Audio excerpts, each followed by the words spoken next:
Well, hello and welcome back to Hypnosis Everywhere. And I'm lucky to have Dr. Kaloski with me today. Now, I've been very remiss in your education of hypnosis. Sorry, I haven't had anyone on talking about past life, reincarnation, all those great subjects. So, Dr. Kaloski is wonderful at this, and I asked him to come on. So, welcome very much. And Thank you so maybe, much. can you Thank you tell so much, us? Inez. I appreciate appreciate the opportunity to be on this. We're going to rectify that situation right now. I'm honored to be the first. Well, Let's that's put it that great. way, to be the first to speak about past lives and reincarnation. And I sort of would like to hear a little bit about you. I've known you've been in the field for a very long time. So I just like you to tell them a little bit about yourself and also what you think about hypnosis, what brought you there, that kind of thing. Just a short. Oh, that's an interesting story. Try and keep it short if I can. I've been in the practicing hypnosis for a little over 40 years. And I am based in Southern California. At one time, I created and I operated the nation's largest network of private hypnotherapy clinics in LA and Orange County. We did everything, but most of the business that came to us was for weight loss and smoking cessation. We would see upwards of about 500 clients a week. It was not unusual to see 500 in all the offices. We had about 18 offices, I think 21 staff therapists. And then for a while, I was out on the road doing seminars, covered the whole Southwest. And then I was doing trainings, training people in clinical hypnotherapy and also in past life regression certification. But that all goes back to, let me give you a backstory here. My father was a fighter pilot during the war, and he flew P-51 Mustangs. After the war, he couldn't stay in the military because his plane went down to the English Channel, and he was severely injured. His leg was pretty banged up, and so after the war, he and his brother bought a strip of land out on Long Island, where family is from, a strip of land, and they put their own airport there. So my father was the pilot, and my uncle was the mechanic. And I remember rummaging through this attic one day, finding these old books about hypnosis. I mean, really, I wish I had those books today. They're probably worth a lot of money. These are the old ones. And I asked him, I says, well, what is this about, Dad? Well, he told me how he used hypnosis to help his students pass the FAA flight exam and also the written exam. So that's what he did. I used to watch him hypnotize people then at one point, and I found it fascinating. So I started reading his books. But I came upon a very interesting book. It was published back in the 50s by a hypnotist named Maury Bernstein. The name of the book was The Search for Bridie Murphy. And in that book, Bernstein told how he had regressed a gal. I think I forget where she was from, Pennsylvania somewhere. She told about a life she purportedly lived in around the 1880s back in Ireland. And the detail was amazing. It was marvelous. So I said, what is this? I've never heard of reincarnation. You know, I was a good Catholic boy. We don't do that stuff back then. So I said, what is this stuff? So he explained to me what it meant. And he had a personal belief in reincarnation. He believed that he was a reincarnated naval fighter pilot during World War I, who had been shot down over France and subsequently killed. Well, his plane went down in World War II, but he was luckier this time. So we talked about it, and then I taught myself how to do it. There were no schools back then. You went to the School of Hard Knocks. It was, you bought books, you taught yourself. So I was reading books on past life regression, reincarnation. I must have been about 16, 17 years old. I'm at my cousin's house. She was a few years older than me. She was married. And we were having a cup of coffee. And we got this talking about reincarnation, past life regression. She said, Bruce, I know you've been reading some books on that. Would you like to do one? And I said, what the hell, why not? I didn't know what I was doing. This was, but I said, why not? What's the worst that could happen? What's the worst? Yeah, I have a stuck back there for the rest of the life. No, that doesn't really happen. No. So that was my first regression that I did. And I loved it. It was fun. We got a good amount of detail from that. And then I went to University of Hawaii and majored in cultural anthropology. And I did when I came to California, I enrolled in a doctoral program, and I did my, let's see if I have it here. I did my dissertation. They're called dissertations here. I believe the British call it doctoral thesis, but we call it a doctoral dissertation. And I wrote it on the role of hypnosis in the religious conversion of the native Hawaiians by the Protestant missionaries. And I showed in that, well, I attempted to show, and apparently I did because they gave me my doctorate. I attempted to show that while the Protestant missionaries didn't know they were doing it, they were actually using hypnotic techniques on the Hawaiian natives who are unusually susceptible to hypnotic subjects. And I did that, and I did some regressions there among the natives, and then moved to California and started my practice here. And back 1980, I believe, is when I did my first group hypnosis session. Rented a hotel room, ran an ad in the newspaper, and it was fun to do. Okay, that sounds great. Well, I think you should be definitely the expert on this. I'm glad I asked you to come on, because I think that kind of learning is really good because it's coming from inside you mostly.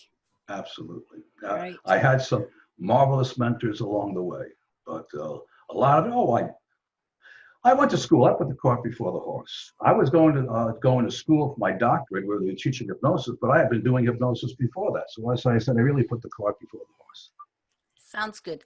So what I'd really like to know, I want to put you into the place where you can talk easily about any kind of past life regression, your theories about it, whatever you want to talk about, because this is a subject that's totally open. And I'm just going to hand it over to you and start teaching me and my audience. And I'll run with it. Well, past life regression is, because present life regression is because you work in regression. Past life regression is the same, but it's bringing people back to a life that they have purportedly lived prior to this one. And it can be in any particular time frame when mankind existed. It's used. There are a number of different past life regressions. I delineate 4 of them, but there's more than that. I do all of these for anyone who wants that particular session. Do you remember years ago a drama on radio and TV called Dragnet? Yep. Okay, I called that session my Joe Friday session. Why? You remember what Joe Friday's his mantra was, his key phrase? Just the facts, ma'am. Facts. Just the facts, ma'am. Just the facts. And in this session, we do the facts. We do, who were you? Where were you? What are you wearing? What are you eating? Look at the coin. You're going to a marketplace. You're looking at the coins. You're at a significant event. Are you married? Do you have any kids? What do they look like? What color is their hair? What color is your hair? What's your race? What's your nationality? What country are you in? What year did you bring them to their death? What year did they die? And it's a matter of fact session, but it's great because they can record these experiences and then do something that we were not able to do years ago. Well, we could. We had to go to the library and sit down and look through books. They could actually research that online. Good old Google, right? Yep. Where would we be without Google? That's Google. And they could research it online and find out if, well, yeah, they actually ate this stuff kind of. Yeah, they have. And also, when we have their name, I've had people go and check and see that, oh, yes, there was a person with that name who did live in this time, who did live in this street, who did live on that address. Yeah. And then there's another type of session where we totally explore what I call karmic connections. The people that they knew, and we spend more time doing that. The people that they might have known in past lifetimes, how they came with them, or did they come with them into this lifetime? And but it's not the same. It doesn't translate the same. In other words, whoever was your your father in that life could be your son in this life. So they all come with us. Whoever was your aunt could be your uncle or your sister or your brother. God forbid your mother-in-law. But and then a third type of session is a between live session, Mm-hmm. and that was popularized by, I'm sure you know, Dr. Yeah. Michael Newton, Yeah. where we take them back to a time period between the last life they lived and the life they're in now. And they explore it, see what the activities were there, what were they meant to learn. That's supposedly a learning period between lives, where you choose your next life, you choose who you're going to be, what you're going to be, and the details. Doesn't say that everything's set in stone, but you do. It's called you do a life map, a birth plan, and it's generally very loosely done because you're making a contract. Now, who you're making the contract to, I don't know. Is it God? Is it the Creator? Is it the big Kahuna up there? I have no idea. But you're making a contract that this is what you're going to fulfill. But it's like there are escape clauses in the contract, so it doesn't have to go exactly that way, because we have free will. Yeah. And then the next type of past life regression session would be called past life therapy. Something happened in a past life that is carrying over to this life and is causing some challenges in this life. It could be physical, it could be mental, it could be almost anything. I mean, I've had, if we have time, I'll tell you about the one that happened. This firmly stands out in my mind. Well, I better think you should share it then. Yeah, a fellow came into me, this was years ago, and he came into me with memory and concentration. And he said he worked for the government. I suspected he was CIA because he was very hush-hush. And so he was sitting, I'm doing the session with him, and he's sitting like this, and he's squirming around. I said, "You all right?" He says, "Oh, I got this pain in my back, and the doctors can't figure out where it's from." So I said, I don't know why. I said, sometimes there's no known, I said, I read it, there's no known physiological reason for that. Is that what you're telling me? He says, yes. Sometimes they come from a past life. If you happen to believe, so yes, I believe in past life. So I brought him back the next week. I did a past life regression. And, I have to add, he was also very mistrustful. He was always looking behind him, looking behind his back. And if it was CIA, I can understand how he would be doing that. So anyway, I take him back to a past life in the 1800s as a fur trapper in Colorado. He had a territorial dispute with a tribe of Indians. He was hunting on their land. They didn't like him hunting on their land, so they had a powwow. They sat in the teepee or around the fire. Everybody, they smoked a peace pipe or whatever they did in those days, and they came to an agreement that he would be allowed to use to hunt in this particular portion of their land. Well, okay, they agreed on it. There was a renegade Indian among them, I guess some young whippersnapper who didn't want anything to do with the white man. As my client, or who he was in that life, was walking toward his horse, this renegade Indian snuck up behind him, tomahawked him in the back. He died a horrible, lingering death because of that, which apparently transformed over in this life. He was mistrustful, always looking at his back, because someone might be sneaking up on him. And as soon as he recognized that, the pain was gone.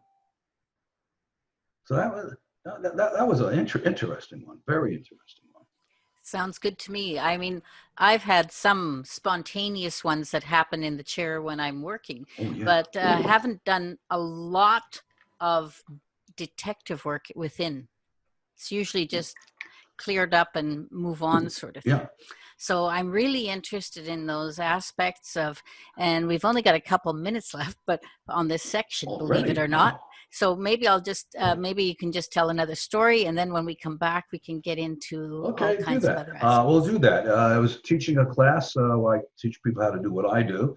And I had this young fellow who had gone through my clinical hypnotherapy. He was Hispanic. He wanted to be a teacher to the Hispanic, a motivational speaker to the Hispanic market. Only one problem. He was terrified of speaking. He had intense phobia, which, might make it difficult. So I took him back. He went back to a lifetime in ancient Rome. In ancient Rome, he was the, for want of a better word, I'm going to call him the announcer at the Colosseum. And so his job was to walk out of the Colosseum, unfurl the events of the day, and read whatever it was, lions killing Christians, gladiators dismembering each other, and he's going to read that out. Well, his fellows there, his friends, played a joke on him, switched the scrolls, gave him the blank one. So he went out in the middle of the floor of the Colosseum with the emperor watching, unfolded, and there was nothing. And he froze, and waiting for something from the emperor, hopefully not a fingers down. And from that time forward, he had an intense fear of public speaking, but we were able to get him through that by him seeing how it happened. And also I did a little additional hypnotherapy to give him that too. Sounds good. And guess what? Just good timing when we're off to break, and Wonderful. we'll see them on the other side. Absolutely.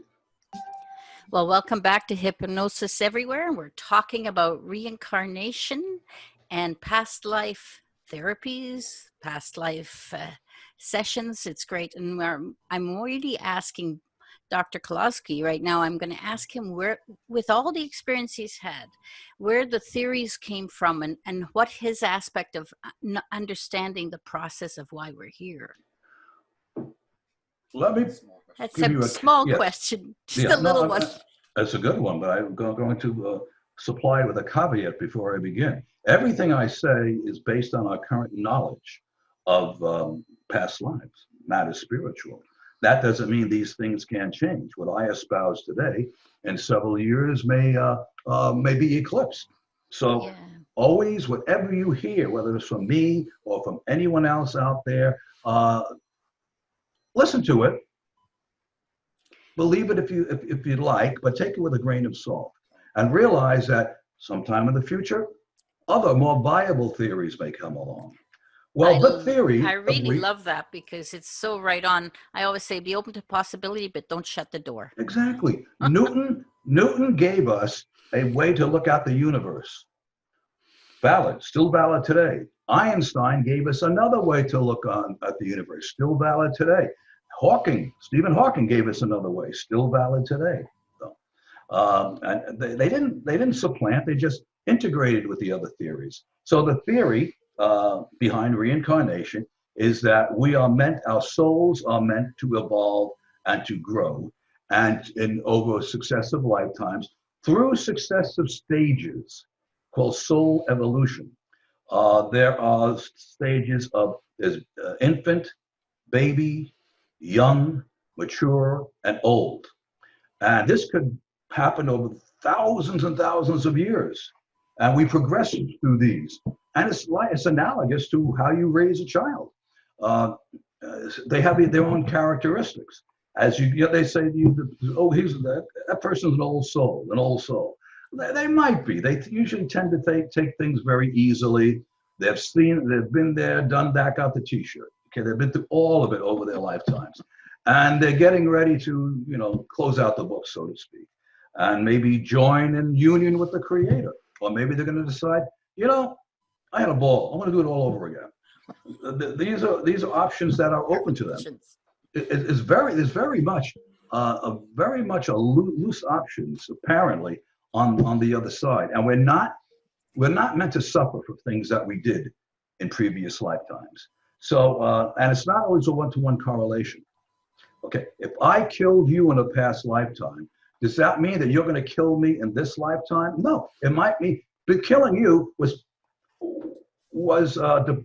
depriving you of something in your life. You may, or whoever you are, may somehow deny me of something, not necessarily my life, but it could be something else. There's not always a one-to-one correlation. And also, you have to understand that maybe karma, maybe your lives are meant just to experience, just for the plain fun of experiencing it. Remember Frank Sinatra's song? I've been a puppet, a pauper, a pirate, a poet, a pawn, and a king. I've been up and down and over and out, and I know one thing. That's, I think, what this is all about. At some time in our myriad plethora of lives. We have been all those things and more. I We've think been it's good, we've great. been bad. Yeah. And I think you really explained it well, because I've always said that, there's a contract we make when we come here. Right? And that's what I've discovered in the work I've done. Good. And also is that we can actually ask for it to be changed at Yes. times. We can Alter the say, contract. now, is there something I need to learn before we can change that? Yes. All those sort of things. Right. And I think it's awesome. And past life regression is not only healing, but it's also very entertaining. Oh, it is. It is. That's why I said there's a myriad of ways we can go for that. I've got people who want to go through all of them. So I start them at the beginning with good old Joe Friday, and I take them all the way through to a therapy to work on an issue that they want to work on. Could be a phobia, could be a medical condition. A good example of that are some woman, anorexic woman, and a bulimic woman. Well, that might stem from a time like from the I think it was the 18th or 17th century, when it was fashionable to have a very thin waist, 18 inches. Imagine what they had to go through to get an 18-inch waist in this corset they couldn't eat. So that is something that might carry over to another lifetime. Addictions can carry over into another lifetime. A person dies. Let's say a person is injured in the war, or the Civil War, and they're in a tent, and people are dying around them, and they're using maybe opium or maybe morphine to deaden the pain, but there's not enough to go around. So that person is thinking there, and his last conscious thought before he dies is, "But there's not going to be enough for me. What about me?" Well, then the next life, they make sure there's enough for him. Yeah. So that's another way that the past lives can impact us. I think it's an interesting concept for people that don't believe in this stuff to listen to, or even if they chose to think of it as real or imagined, it wouldn't matter. Doesn't matter. Yeah. Does not matter. That's, there's a psychological form of treatment called psychodrama. And psychodrama, what you do with a therapist, you take on a role. You make up a role, you take it, and you play that role with a therapist. It's a drama. It's like a soap, the soaps, the afternoon soap dramas. And that's what you do. Well, to some people, you want to call it that, look it upon it as that, by all means. It's a form of psychosomatic psychodrama where a part of your subconscious takes hold of your mind and gives it a story. And the part that the part of you that has really horrible relationships with certain people doesn't mean that they are terrible people. No. They are playing their part. Yep, exactly. I'm glad you said that. They're playing. They weren't sent here to torture you. Okay. It feels like it sometimes. Yeah, your ex-spouse wasn't sent here to make your life miserable. They were sent here to teach you a lesson. Yeah. And it's up to you to learn what that lesson and to benefit from that lesson. Mm-hmm. And so people will say, "Well, wait a second. I'm supposed to learn a lesson, but no one's telling me what the lesson is." Mm-hmm. Well, there's a reason for that. Because if you knew what the lesson is, that would prejudice things. You got to figure these things out for yourself. And that's one thing about hypnosis. It can help you find out a lot of things for yourself. Yeah. And the operative words are help you find out for yourself. Yeah. Because people think, well, okay, can you tell me what my purpose is in life? Why I came? I said, no, but you can. We can lead you to a point where you can find out your purpose, or your higher self can find out that purpose and deliver it to you, or your guide, whichever you choose to call it. Yeah. Yep. That's great. I'm glad that we're explaining this. And now let's move on from the facts, ma'am, and go a little bit to that in-between life for a moment, and just talk about the bardo a little bit. Yes, that is totally fascinating. But here's the interesting thing, and there might be a relation to NDEs, to near-death experiences, and that. Have they gone that far? We don't know. There's the suggestions that they have, but it's different for different people, and it also correlates with your certain belief systems. Now, some people in that in between lives, if they're Christian, they'll meet Jesus. Yeah. If they're Jewish, they'll meet Abraham or Moses. And if they're Indian, they'll meet their particular gods or whatnot. But yeah, it seems to be very individually designed. I agree. Yeah. Yeah, and I think that's makes my concept, the theory of my mind is that it's going to use what they are there, what their knowledge is on Earth, to give them what they need to know at that moment. Yeah, indeed. Indeed. Yeah. Indeed. And here's another interesting concept about that. Uh, I okay, let's go back to that kid I worked with who was an announcer in ancient Rome. He Is that to say that this was what, time of Christ, maybe just a little bit after the turn of the first century, just got into AD. Does that mean he didn't live between those? No, not necessarily. You look at 2,000 years.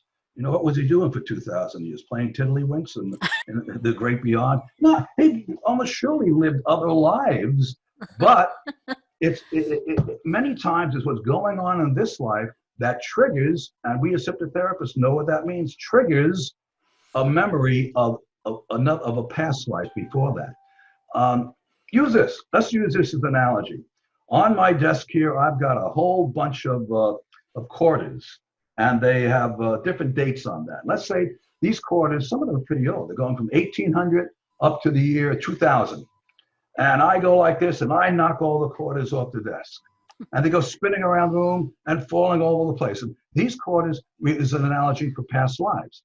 Now, 1885 may end up on top of 1902. 1857 may end up on top of 1995. Okay. Well, you see, and one of them might have rolled under the couch. It's never going to be seen again. So this is when past lives can touch present lives.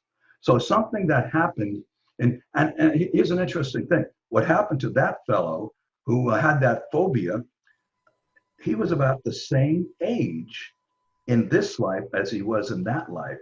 So these phobias or events seem, don't know why, but they seem to take effect during a person's lifetime when they reach about that particular age. You know what you kept back from us? But did the lions eat the guy? Did the lions eat the guys? No, they didn't. The emperor had a good sense of humor. So he did. He mentioned that he was playing around with them. His thumb was going this way, that way, this way, and he's sweating bullets. And finally, up like this, they let him go. They found out it was a joke. That was a good ending. It was a good ending. Yeah. So that's great. And, you know, in the Bardo, from my point of view, is going to be, like you said, different for everyone. Yeah. It's that in-between stage where you're going to go and maybe learn some things, maybe whatever. We don't really know exactly. We have had people regress into it, and we get little tidbits here and little tidbits there. But I think you'd agree with me. We don't have the full picture for sure. No, we don't. Yeah. And are we meant to have the whole picture? I don't think so. Yeah, there is a fascinating book. I have it upstairs. I would suggest everybody read. Other than reading my book, Your Journey Was Never Meant to End, which is everything you wanted to know about reincarnation. Is available on Amazon. By the way, Your Journey Was Never Meant to End. Anyway, it's the book called The Afterlife of Billy Fingers, written by a gal by the name of Annie Kagan. And she swears it's a true story. Her ne'er-do-well brother was killed in an auto accident. And about a month after he dies, he comes back and starts talking to her and tells about all of his experiences in the afterlife. And it'll give you chills. I strongly recommend it to anybody out Oh, I think that's a great thing to read. It's on my list. Afterlife, And the your book's on afterlife. my list too, so Yeah. we'll know where to Thank get you, thank you, those. thank you, thank you. So I really think that's great. So you mentioned NDEs. Now, have you worked with NDEs at all, with people who have had the experiences? Yes, I have. Yeah, Yes, I I thought have. you might. Yeah, and what they want to know is they want some facts. I'll call them facts. Some experiences, some memories may get lost over time. So we take them back to that in a gentle way. You know, we won't if Yeah. they temporarily died from a heart attack, we don't want to recreate that. Yeah. But we take them back to the experience after Yeah. the heart attack, the brief death, I guess you would call it, and they come up with more memories. Matter of fact, on the same vein, whenever I do a past life regression, I can't talk to anybody else's technique. The last post-hypnotic suggestion I give them is that over the next few days, you will have more memories, more facts will come into your subconscious mind. Maybe at odd moments during the day, you might be driving, you might be making a cup of coffee, but other things that happen during this regression are going to pop into your head, and particularly during your dreams. So it's not just what they remember, because everybody's memory is faulty. It's what pops into their head after that. Yeah. I think that's a very good thing to do, and I think that's pretty normal for the client to get those Yes. things. If you didn't tell them, it actually might seem a little strange to them. Yeah. Yeah. So we've got about 3 minutes left in the show. Do you want to go on this segment? Not the show, sorry. So, Do you want to go for another story, or where do you want to go for 3 minutes? let's see another story. We talked about him. We talked about that guy. Oh, whenever I do a group session, Mm-hmm. I have the participants, because I'm not speaking to them. I can't get feedback from No. 20 people in a group. So I have them fill out what's called a trip record. And sometimes this works better, because sometimes when you hypnotize a person and you talk to them or have them talk to you, get feedback, it can lighten the state. You know, you're involving the cognitive processes of the mind. For some people, they find it annoying. So what I do in a group situation is I have the trip record with all the questions I'm asking them. When they come out of it, they fill out the answers. I give them 10, 15 minutes right away. I don't say any word to them. Let them fill it out. I had one fellow in a class I was teaching talk about, he went back to a time in the early 1900s where he was going on a trip from San Francisco. And he just happened to be leaving the day in 1906 when the San Francisco earthquake struck. He was a medical physician in San Francisco. And he related all about his life, about the trip he took up, about the desolation when he came back. And so that night, it was a two-day course. He went home, came back the next day. He said, Bruce, I went online and I researched some of this stuff. He says, it was spot on. I got the name of this guy, I got where he lived, and so he was going to do additional research. And that's neat when you can do that. Yeah, that's great. Yeah. Yeah. That's interesting because it verifies our rational mind. Yes, indeed. And our rational mind is always got to make those things and make stories up and make them and then be accepted. It can't just be the story that you can just allow it to be, because our rational minds are used to having everything dictated and Yeah, in the proof, next segment, I can talk a supposedly. little about the people who are the skeptics and what arguments they use to refute this, and our counter arguments to them. I I think want that, to be perfectly fair here, that there are other explanations for the phenomena well, that we do receive. I think most of us don't say this is done in just like stone. This is the only way, because it isn't. And Hmm. like you say, we seem to get pieces of information and they may be accurate for what we can know at the time. Right. Yes. Our But knowledge of then this we is need too tight. another story again later, because we'll Yeah. start to evolve the theory or whatever. And that's great. So guess what? We're going to break and we'll see everyone on the other side. Good, good. The Simpson Protocol. To reach the show today, send an email to Inez, that's INES, at InezSimpson.com. Now, back to this week's program. Welcome back to Past Lives on Hypnosis Everywhere. Well, I'm going to ask Dr. Kaloski, what other sort of things that we can assume there's other reasons for all this? And what are some of those reasons that people Oh, say? that people use to Yeah, explain it. Okay. that's used to Well, explain. one of them is it's a term used in hypnosis, cryptomnesia or cryptoamnesia, however you want to pronounce it. It's that we can remember, we can learn things and then forget how we subsequently remember those things, and then it surfaces sometime later. So what these people would be saying, well, yes, I know, yeah, you claim to have been in medieval England, and you're at this castle. Well, that's because of something you read in a book or saw in a movie.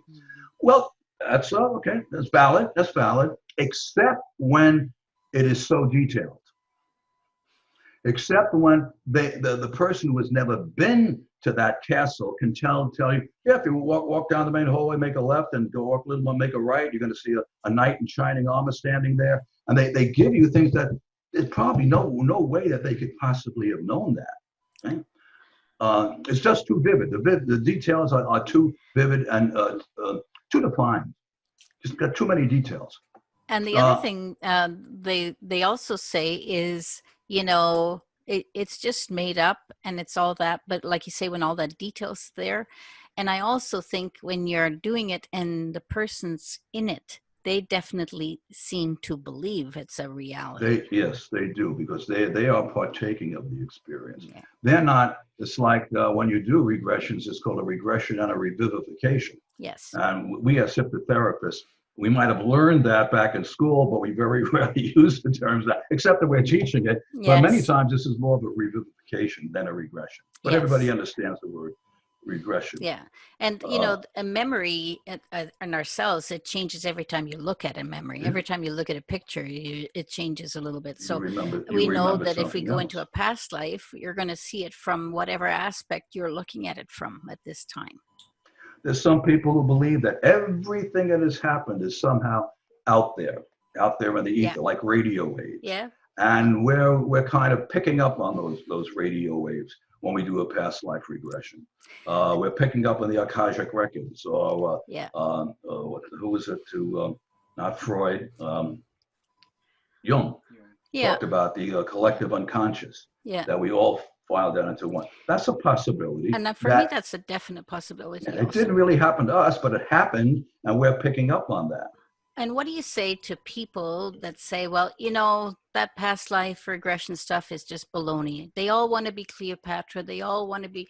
I don't think I've ever had anyone in my chair who was Cleopatra, ever. I never had the closest I have ever come, and this gave me the sweats. Regressing a fellow, and he's talking about, oh yes, we're at a supper. This is the Last Supper. And he's describing the Last Supper. Oh my God, he's going to tell me he's Jesus. And I'm in front of all the students. How am I going to handle this? And so, no, he wasn't. He was St. Thomas. He was the doubting Thomas. Yes. But other than that, and the reason for that, is that most people have not led those types of lives. They just have not. They were, and matter of fact, most lives throughout history were quite boring. But there's something to be said for those boring details, because they're verifiable. Boring details are verifiable. Mm-hmm. So I too never had Napoleon, never had Cleopatra. Not to say that they're not out there. No. The odds are that there's going to be, the odds that they're going to come and see you, though, is not always that. I was thinking the other day, I said, a lot of people claim to have been on the Titanic. I believe the Titanic, I looked it up, they sailed with a little over 3,000 people. Yeah. I'll bet you there's 10 times the amount of people who claim they sailed on the Titanic. And I don't know how you can explain that one. Yeah. But anyway, here's another possible explanation. Okay. DNA, that somehow what happens to us, to our family line, is carried in our DNA memory. Yeah. Well, if you can prove that who you are now was descended from that particular line, yeah, maybe. But in most cases, it's spread far apart. There's no chance of a correlation of in the family line for DNA. So getting back to, since this is all seems like a short segment at the end always, even though Yeah. it is the same, is what is this now to do for people? What do you think What is could this you? is the Okay. best thing for them to do? Well, Or some of the things I briefly discussed, I'll go through them again. It can help you uncover the origin of your current fears, hang-ups, personal challenges, get an amazing and immediate relief from some of these too, and many times.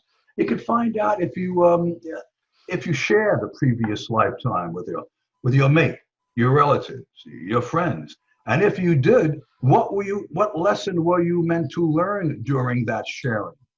What yeah, and if that person came forward with you into this lifetime, why? What are you meant to do? What are you meant to accomplish in this lifetime?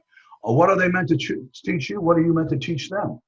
You can learn who your soulmate is, your true soulmate, and you can meet your soul group. Some people call it their soul tribe. In other words, a group of souls that have traveled with each other throughout eternity. You can understand the reasons why you've chosen certain relationships for yourself in this time. Again, learning what you're meant to learn.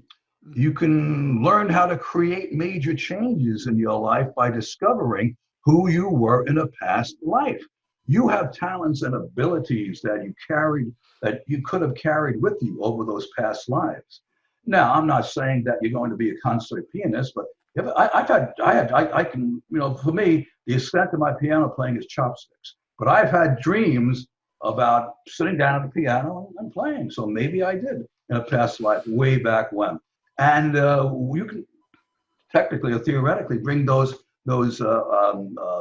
abilities back with you. You might have been a financial genius back then. Maybe you could bring those back with you and draw upon your knowledge from the past lives. And you can discover your real purpose in life, your true purpose in life. People call it the soul's desire, your spirit's passion, mm-hmm. why you came into your current lifetime, and you can gain the power to dynamically actualize that process. They say knowledge is power.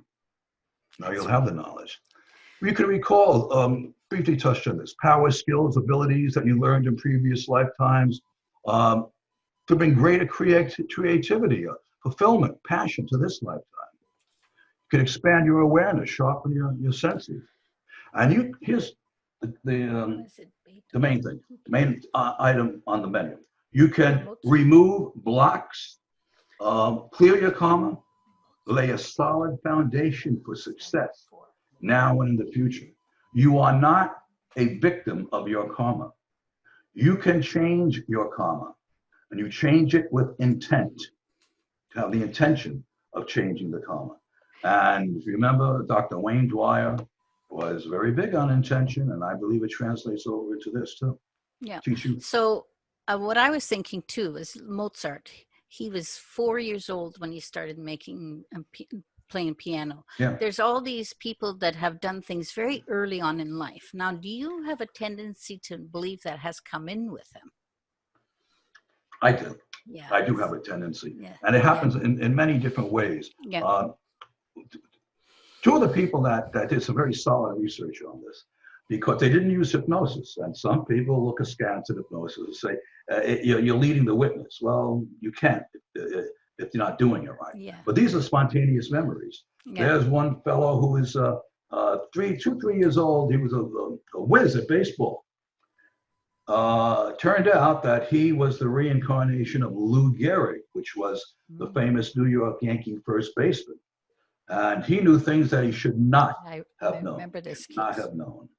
The guy who wrote the screenplay for Gone with the Wind, Sidney Shelton Howard, I think his name was. He won the Oscar posthumously.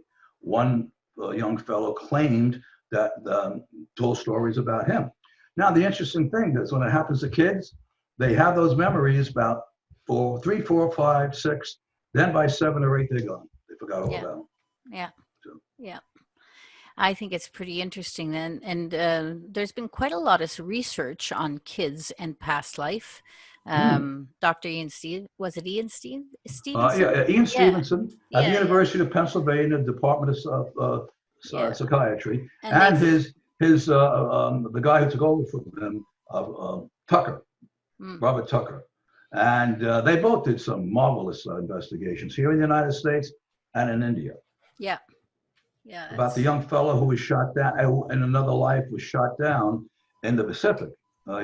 He flew up an aircraft carrier, Nakomo, and he was shot down, and he had some amazing things to say. He even met some of his buddies from the war. Because Yeah. he's 5 years old, his buddies are in their 70s, but Yeah. Yeah. It's uh, interesting. it is. It's so Yeah. fascinating. And You know, we think it's interesting because we need that for our conscious mind to make it just right. You know, and it's people who say, interesting. well, that can't be, I remind them what Shakespeare, the noble bard, once said: there are more things on heaven and earth, Horatio, that are dreamt of in your philosophy. And true. And of course, now we have the quantum ideas and all these Um, things. So time is really happening all in one time. Exactly. This is a great theory. It Yeah. was Einstein espoused it, nonlinear time. Yeah. So my feeling and other people's are, you can choose to reincarnate at any time in history. Yeah. Let's say, okay, after this, I'm not too crazy about the 21st century, so I'd like to go back and maybe be born in pioneer days. I don't know if I want to do that, but, or maybe the earlier part of the 20th century. Maybe I'd want to be a part of that. Maybe you want to be a part of the golden age of Hollywood, of what was going on in Europe. Yes, you can choose to reincarnate at earlier levels. Okay, so before we go any further, we could keep going forever, but we've only got 3 minutes left, and I want you again to talk about your contact information because it's not on the podcasts that come, and also your book. And all right, the book is Your Journey Was Never Meant to End. You can go to Amazon and look for it there. Your Journey Was Never Meant to End. I was fortunate to have that as a #1 bestseller on Amazon. I also have a Facebook group with the same name. Your Journey Was Never Meant to End. You can search out that group and request to join, and you learn a lot of interesting things. I regularly do videos on that group, posting. We have a lot. We're closing in on, I think we just did 4,500 members, and so I was one. Yeah, I won. Yeah.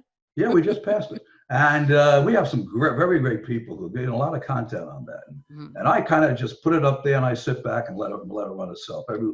Every once in a while, I interject myself. No. My website is www.drkaloski, and doctor is spelled out DOCTOR Kaloski KALOSKI.com. It'll give you some other information on that past life regression, and I do offer private past life regressions on and also hypnotherapy for other things, weight loss, smoking cessation. But I've got a past life regression coming up in about an hour, and it's you can find out about that on my website, or you can email me at drkaloski@gmail.com, and that's drkaloski@gmail.com. Or if you're on Facebook, you can send me a Facebook messenger. And so obviously we're doing them remotely now. The world has changed. Yes, and I find it works just as well, and the person's in their comfortable own area. Absolutely. I don't think I want to go back to an office. Had enough of them already. I know. I think you've done your share. You couldn't drag me back to one. So we got 30 minutes left. I want to 30 seconds. Sorry, 30 minutes. I wish we did. I want to thank you for being with us, Dr. Kaloski. It was a great show. I love this information to go out for people. And like I said, I was remiss, but you fixed it for me. So good. It was a pleasure. Enjoyed it immensely. Looking forward to everybody. Oh, by the way, one more thing. If I have 10 seconds, I'm going to put together a past life workshop, a group workshop. If people are interested, it'll be on Zoom. They can email me at drkaloski@gmail.com. Wonderful. Send me an email, and we'll let you know when we're going to. It'll be in the next few weeks or so. Sounds good. Workshop. Okay. So we'll say goodbye for everybody, and we'll see you next week. And thank you for having me.